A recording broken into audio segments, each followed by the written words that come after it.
video kali ini kita akan membahas tentang strategi dan metode pembelajaran IPS SD kelas rendah. Yuk langsung saja kita simak videonya. Pembelajaran kemampuan berpikir siswa. Penanaman konsep merupakan penunjang kemampuan berpikir siswa. Konsep merupakan keadaan lingkungan dari kesamaan sejumlah benda atau fenomena. Contohnya, tanah, sungai, gunung, cuaca, dan lain-lain. Pendekatan konsep ada dua, yaitu pendekatan induktif yang dilakukan dengan mengkaji fenomena-fenomena sosial untuk mendapatkan informasi. Selanjutnya, pendekatan deduktif dimulai dari pemberian konsep dan diteruskan untuk menemukan fakta-fakta yang menjadi bagian dari konsep. B. Strate pembelajaran kemampuan proses. 1. Pemecahan masalah atau problem solving. Dalam pengajaran IPS SD, kelas di persekolahan guru dan dapat mendorong siswa untuk belajar memecahkan masalah dengan menggunakan metode pendekatan pemecahan masalah atau problem solving. Dengan cara pendekatan akan terjadi sebuah komunikasi yang baik antara guru dan siswa, sehingga antara guru dan siswa tidak ada pembatas. Yang kedua, inquiry. Inquiry ialah siswa mampu menemukan jawaban sendiri dari pertanyaan-pertanyaan yang timbul. Pengajaran inquiry merupakan untuk pengajaran yang mengenalkan konsep-konsep secara induktif. 3. Portofolio. Portofolio biasanya merupakan karya terpilih dari seorang siswa, tetapi dapat juga berupa karya terpilih dari satu kelas secara keseluruhan yang bekerja secara kooperatif. Pembelajaran kooperatif. Pembelajaran kooperatif merupakan pembelajaran yang menghendaki siswa belajar secara bersama-sama, saling membantu satu sama lain dalam belajar, dan memastikan bahwa setiap orang dalam kelompok mencapai tujuan atau tugas yang telah ditentukan sebelumnya. Selanjutnya ialah pembelajaran nilai.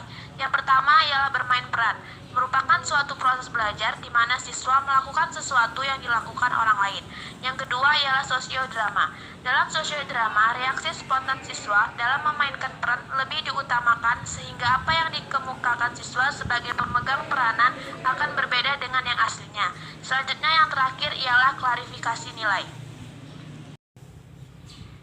Pembelajaran peta dan globe. Pembelajaran keterampilan peta dan globe merupakan salah satu metode dalam pembelajaran geografi. Namun, pembelajaran ini tidak hanya menunjang pembelajaran geografi saja, tetapi pembelajaran sejarah, pendidikan kewarganegaraan, sosiologi, bahkan bahasa Indonesia.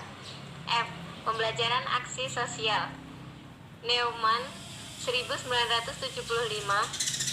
Model pembelajaran anak sosial merupakan pola dan aktivitas belajar siswa baik di dalam atau dengan kelompok yang dilakukan dengan keterlibatan masyarakat sebagai aktivitas di mana siswa mendemonstrasikan kepeduliannya terhadap masalah-masalah sosial. Metode dan teknik pembelajaran IPS SD kelas rendah. 1. Metode ceramah. Metode ceramah merupakan cara penyampaian belajar dengan komunikasi lisan. Metode ini efektif untuk penyampaian informasi dan pengertian. 2. Metode diskusi. Metode diskusi adalah cara penyampaian belajar di mana siswa dihadapkan pada suatu masalah untuk dibahas dan dipecahkan bersama. 3. Metode tanya-jawab. Metode tanya-jawab adalah cara penyampaian bahan ajar dalam bentuk pertanyaan yang harus dijawab. 4. Metode simulasi.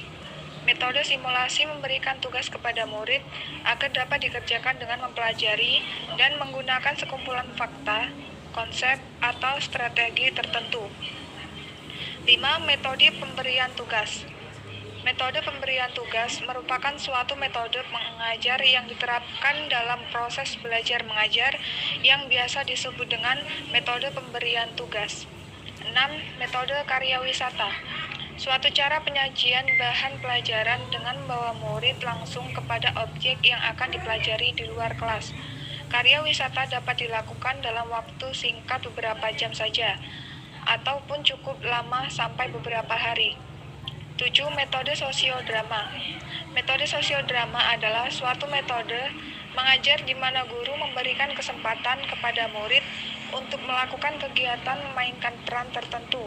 seperti terdapat dalam kehidupan masyarakat sosial. Oke, baiklah teman-teman, itu tadi video dari kami. Mohon maaf apabila terdapat banyak kesalahan. Semoga video ini bisa bermanfaat bagi kita semua. Saya akhiri. Wassalamualaikum warahmatullahi wabarakatuh.